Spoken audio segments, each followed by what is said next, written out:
The first thing I must point out is that this is not for you idiots out there. It's, however, a true story, but the strangest and probably the most demented Oblivion mod I've ever come across. What makes it that true is the fact that it's more than just a mod. It's something else. To this day, I'm baffled as to what it really was, or how the hell most of it was even possible.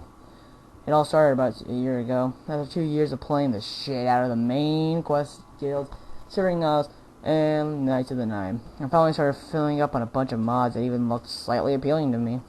Anyways, one day I was browsing through Planet Elder Scrolls, and one mod in particular caught my attention. It had no screenshots, and the description simply read, high level, and skilled only. Please! The file itself was a single .esp file, only a byte large. I was clueless as to what it could be, which either unfortunately, or perhaps fortunately, brought me to give it a whirl. I downloaded it and opened up Windows Explorer, only to find, to my surprise, that it had also come with a .text file. The .text was named help, while the .esp was named him. Please don't get confused. It's not an intentional message saying help him. The names will be explained. I opened up the text file. The only thing in it was a short yet strange message. Killed him after he killed her. Lost game disc. Someone else do it or curse. Couldn't help but laugh after reading the lack of meaning and grammar in the note. Should have known it was probably just some 10-year-old noob modding trying to make a pathetic quest. But I decided to proceed while placing it to my data, as it may have been a foreign uploader, and maybe it would be some interesting mystery plot. I checked the .esp and started up the game. Upon loading my character, a level 71 Imperial Knight named Joe, for the hell of it, I immediately spawned in a pitch-black cave with no music or typical ambience. Just dead silence. I luckily had a few torches on me and lit one to find that it was actually a cramped straight tunnel with no doors behind me. I had no choice but to advance forward. After about 10 seconds of it running, I entered a large chamber with a single small wooden door at the opposite side. There was blood everywhere, however, and not like the typical Oblivion decals you see in the arena. It looked so real. It had to be one of the most disturbing things I have ever seen in a game.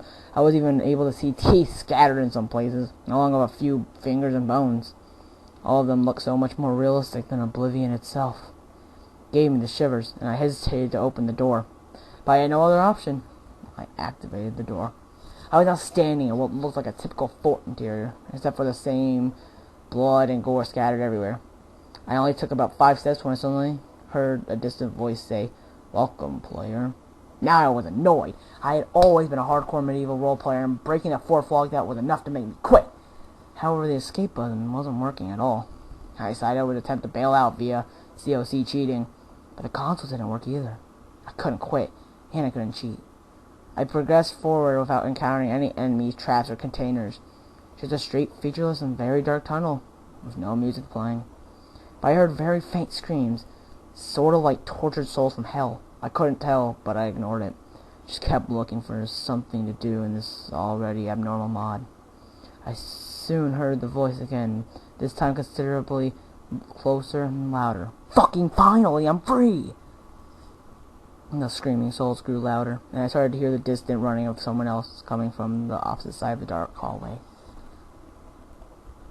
Soon the person appeared, a horrified-looking man who was only in his underwear and had 3 rotting gunshots wounds on his torso.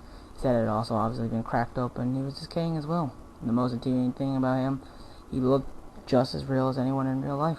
He was gripping a machete and seemed to be full of intense rage. He charged at me screaming, and I held up my steel shield to my surprise, though he instead bent down slightly and started hacking away at my exposed legs. My health started to diminish very quickly as the man was performing many unorthodox maneuvers to counter the game's combat. I managed to heal him a couple of health potions I had and finally landed a hit on him. He screamed in agony in a demonic-sounding voice as his model got a giant slice across his chest from where I struck, and then seemed to disintegrate that section of his body. I decided that running and swinging my sword constantly was the best option to avoid his unusual offense. According to the meter on my crosshair, finally chipped away half of his health. By now his entire body was burnt up with a skull showing over glowing red eyes. My armor was starting to break, and my health only had a small fraction remaining. The man was constantly hacking while screaming of insanity. I was lucky to actually deflect any of his attacks with his shield.